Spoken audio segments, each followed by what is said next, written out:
Hello viewers, my name is Amit और हम discuss कर रहे हैं लॉजिकल रीजनिंग। मैंने कुछ लेक्चर्स में पहले आपसे ये पूछा था कि हम लॉजिक क्यों पढ़ते हैं, और हमने आपसे पूछा था कि आप इसका जवाब मुझे कमेंट करके देंगे। आज इसका जवाब मैं दूंगा आपको। लॉजिक हम इसलिए पढ़ते हैं क्योंकि हमें आर्ग्यूमेंट्स को इवैल्यूएट करना आना चाहिए। जब हम कोई आर्ग्यूमेंट देखते हैं तो हमें ये पता होना चाहिए कि इसकी करेक्टनेस क्या है।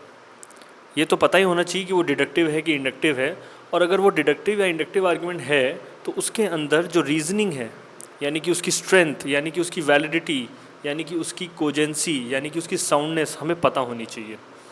इन तरीके के आर्ग्यूमेंट्स जो हम ऑर्डिनरी लैंग्वेज स्टेटमेंट्स जो देखेंगे, मैं एग्जांपल से समझाऊंगा आपको। ऑर्डिनरी लैंग्वेज स्टेटमेंट्स जो हम day to day language use करते हैं एक दूसरे से बात करने के लिए या एक दूसरे को एक्सप्रेस करने के लिए, उसमें भी कुछ फैलेशियस या उसमें भी कुछ मिस्टेक्स हम देखेंगे, और उन मिस्टेक्स को इवैल्यूएट करने के लिए ही हम लॉजिक पढ़ते हैं। इस पर काफ़ी काम हुआ है, और पहले के लॉजिशियंस जैसे फॉर एग्जांपल एरिस्टोटल का हम नाम ले लें, उन्होंने तो इस पे 11 से 12 फैलेशियस फॉर्म्स का डिडक्शन कहो या इन्वेंशन कहो या डिस्कवरी कहो, आप उसको स्पेसिफिक नेम्स उन्होंने दिए थे। यानी कि फैलेशियस फॉर्म्स को भी आपने एक तरीके से एक रूपरेखा देने की या एक क्लासिफिकेशन देने की कोशिश की गई। ऐसी ही कुछ क्लासिफिकेशन करने के बाद हमें ये पता चला कि फैलेसीज 2 प्रकार की हो सकती हैं, ठीक है। और आज का जो टॉपिक है वो है इंट्रोडक्शन टू फैलेसीज, ठीक है। तो अब हमें ये पता चल चुका है कि हम लॉजिक क्यों पढ़ते हैं, ताकि हम अपने आर्ग्यूमेंट्स को इवैल्यूएट कर सकें। हम उसके अंदर जो फैलेशियस या उसके अंदर जो मिस्टेक्स ऑफ रीजनिंग या उसके अंदर कुछ ऐसे इल्यूजन्स जिसकी वजह से वो बैड आर्ग्यूमेंट भी हमें गुड दिखने लगे, वो कैसे पता करना है, ठीक है। तो हम डिस्कस करेंगे फैलेसीज। तो फैलेसीज कितनी प्रकार की होती हैं, पहले ये देख लेते हैं। फैलेसीज 2 तरीके की हो सकती हैं, फॉर्मल फैलेसीज एंड इनफॉर्मल फैलेसीज। फॉर्मल फैलेसीज कौन सी होती हैं? फॉर्मल फैलेसीज वो फैलेसीज होती हैं जिसका सिर्फ आर्ग्यूमेंट का फॉर्म या स्ट्रक्चर देख करके हम ये समझ सकते हैं कि ये एक फॉर्मल फैलेसीज है। और आर्ग्यूमेंट का स्ट्रक्चर और फॉर्म तो सिर्फ डिडक्टिव आर्ग्यूमेंट्स में ही हम देख सकते हैं। फॉर एग्जांपल, हमें मालूम है कि कैटेगोरिकल सोलोगिज्म्स कैसे होते हैं, हमें पता है उसमें 2 स्टेटमेंट्स दिए होंगे, 2 प्रीमाइसेस दिए होंगे, कंक्लूजन होगा। ऐसे ही आप हाइपोथेटिकल सिलोगिज्म ले लो जिसमें इफ़ और ओनली वाले स्टेटमेंट्स होते हैं, वहाँ पर भी 2 स्टेटमेंट्स दिए होंगे, नीचे कंक्लूजन दिया होगा। तो उसके स्ट्रक्चर का या उसके वैलिडिटी को देखने के लिए हम उसका सिर्फ फॉर्म देख करके बता सकते हैं कि ये वैलिड है कि इनवैलिड है। फॉर एग्जांपल मैं आपको बताता हूँ, चलो एग्जांपल से समझते हैं। मैं एक कैटेगोरिकल सिलोगिज्म लेके चल रहा हूँ आपके सामने, ठीक है। तो पहला एग्जांपल मैं लिख लेता हूँ फॉर्मल फैलेसी को समझाने के लिए। ऑल डॉग्स आर मैमल्स, ये तो हमें पता ही है, और ऑल कैट्स आर मैमल्स, ठीक है। सपोज करो ये 2 स्टेटमेंट दिए हैं, और अगर मैं इसमें से देयरफॉर लिख देता हूँ ऑल डॉग्स आर कैट्स, ठीक है, क्योंकि मुझे पता है डॉग्स मैमल्स होते हैं, कैट्स मैमल्स होती हैं, तो मैं ये भी तो लिख सकता हूँ ऑल डॉग्स आर कैट्स। क्या आप देख सकते हैं कि ये आर्ग्यूमेंट एक इनवैलिड आर्ग्यूमेंट है, इसमें एक फॉर्मल फैलेसी है।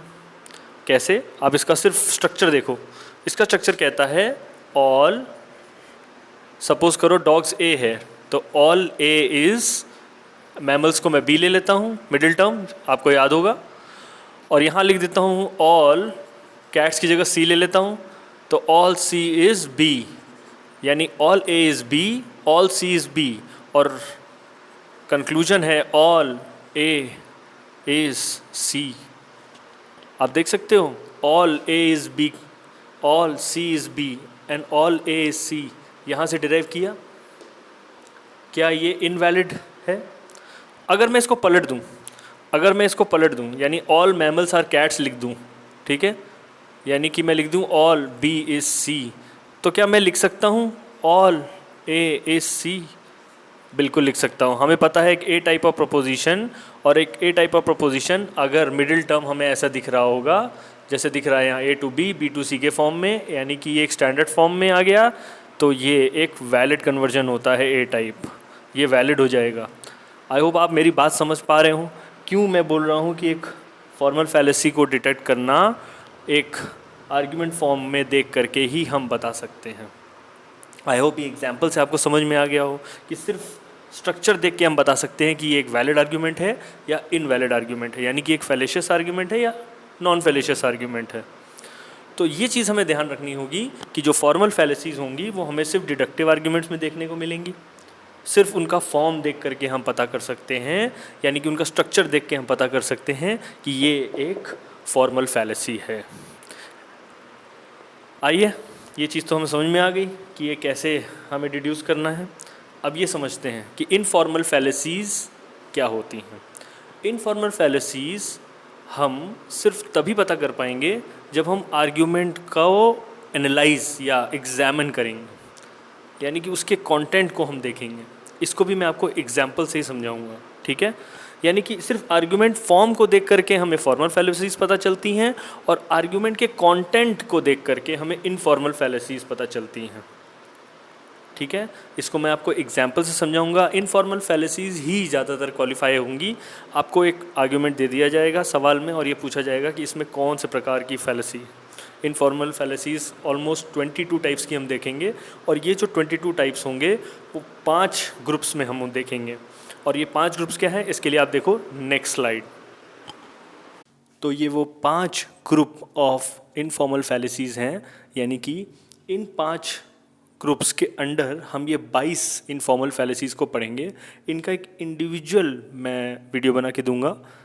पहले आप ये समझो कि ये 5 ग्रुप्स होते क्या हैं, और ये सब मैं एक एग्जाम्पल से भी समझाऊंगा आपको।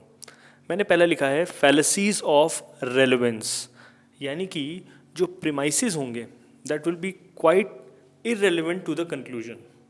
एग्जाम्पल से समझते हैं। मैं एक एग्जाम्पल लिख देता हूँ आपके सामने। सपोज करो अगर मैं ये लिखूँ कि crime of robbery and theft are on the rise, ठीक है। यानी कि चोरी और डकैती के क्राइम आजकल काफ़ी बढ़े हुए हैं। तो मैं कह सकता हूँ therefore death penalty should B reinstated in India. हमें पता है ये हमारा प्रीमाइस है और ये कंक्लूजन, ये आर्ग्यूमेंट है जो मैंने लिया है। और मैंने कहा कि death penalty should be reinstated in India because the crime of robbery and theft are on the rise. हमें पता है कि क्राइम ऑफ थेफ्ट या रॉबरी एक कैपिटल क्राइम नहीं होता है, और डेथ पेनल्टी उसी केस में दिया जाता है जहाँ पर कैपिटल क्राइम हो। कैपिटल क्राइम यानी कि जिसमें कैपिटल पनिशमेंट हो, और डेथ पेनल्टी एक कैपिटल पनिशमेंट होती है। ये सिर्फ rarest of the rare cases में इंडिया में दी जाती है। तो थेफ्ट और रॉबरी के लिए डेथ पेनल्टी को रीइंस्टेट करना इलॉजिकल है। आई होप आपको मेरी बात समझ में आ रही है कि इस तरीके की जो फैलेसीज होती हैं वो फैलेसीज ऑफ रेलेवेंस में आएंगी। आई होप आप ये बात समझ पा रहे हो। नेक्स्ट हम देखेंगे फैलेसी ऑफ वीक इंडक्शन। इसको भी मैं एग्जांपल से समझाऊंगा। इंडक्शन तो आपको पता ही है, इंडक्टिव आर्ग्यूमेंट्स आपको पता ही है।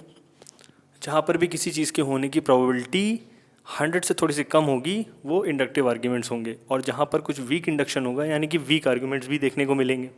एग्जाम्पल से समझते हैं। Laws are increasing in the books, ठीक है। Laws are increasing in the books at an alarming rate.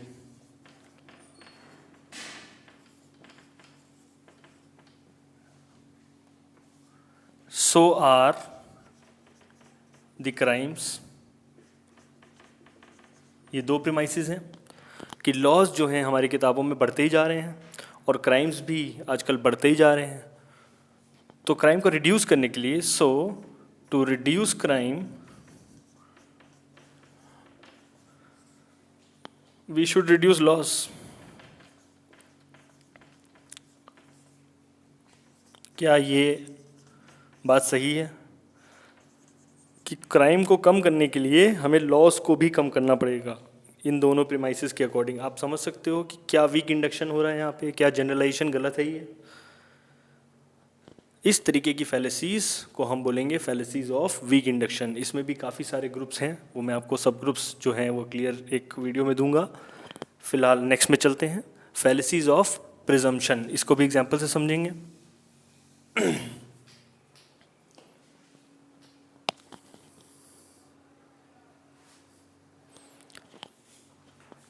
Presumption का मतलब ये हुआ कि हम प्रीमाइसिस से कुछ पहले से ही प्रिज्यूम करते हैं और उसको प्रूव करने की कोशिश करते हैं। फॉर एग्जाम्पल समझते हैं इसको भी।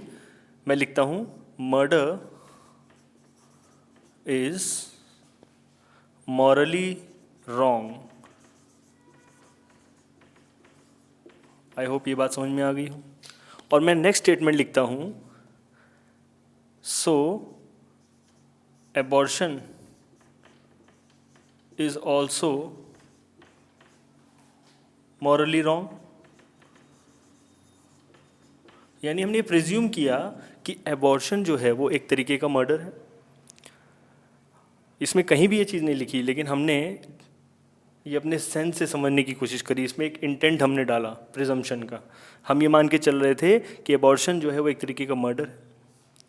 इस तरीके के आर्ग्यूमेंट्स भी फैलेशियस आर्ग्यूमेंट्स होंगे और ये आएंगे फैलेसीज ऑफ प्रिजम्पशन के अंडर।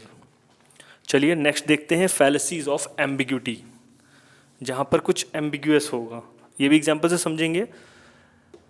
तो पहला प्रीमाइस में लिखता हूँ suppose all the laws are made, or all the laws can be repealed by a special majority of parliament।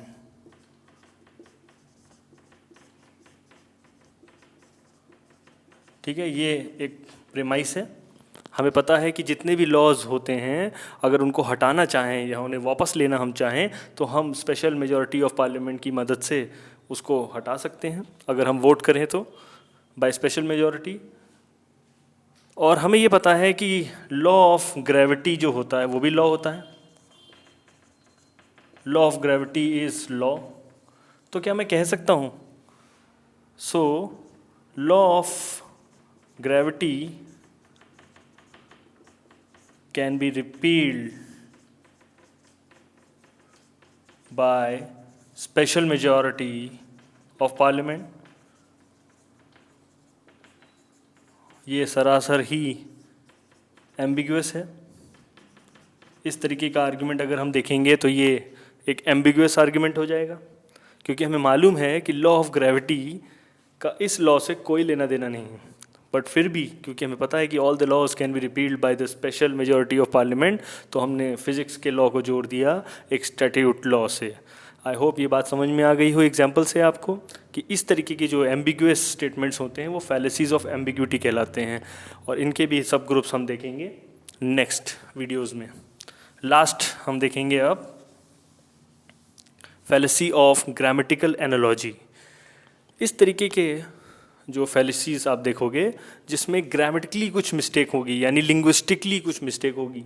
हम किसी दूसरी चीज़ को, किसी दूसरे आर्ग्यूमेंट जो कि गुड आर्ग्यूमेंट है, उसको अपने गलत आर्ग्यूमेंट से कंपेयर करके उसको सही बनाने की कोशिश करेंगे, यानी कि एक इल्यूजन क्रिएट करेंगे। चलिए देख लेते हैं कैसे।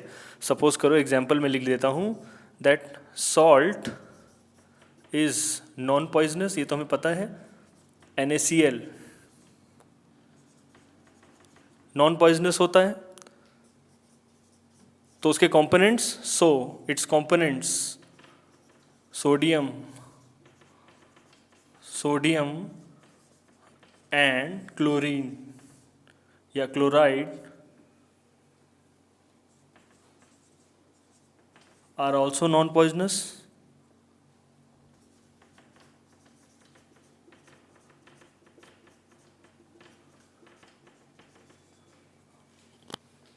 अगर सॉल्ट नॉन पॉइजनस होता है तो हम ये कह सकते हैं कि उसके कंपोनेंट सोडियम और क्लोराइड भी नॉन पॉइजनस हो सकते हैं, पर साइंस में हमें अच्छी तरह पता है कि इंडिविजुअली अगर आप देखो तो सोडियम और क्लोराइड अगर इंडिविजुअल फॉर्म में हैं तो वो पॉइजनस होते हैं, यानी टॉक्सिक होते हैं। आई होप ये फैलेसी आपको थोड़ी बहुत समझ में आ रही हो। ये ऐसे नहीं समझ में आएगी, मैं इसका एक एनालॉजी लिखता हूँ, ग्रामेटिकल एनालॉजी। जैसे ऑल साइट्रस फ्रूट्स आर, जितने भी साइट्रस फ्रूट्स आए they are rich in vitamin C, ठीक है। और oranges and lemon are citrus fruits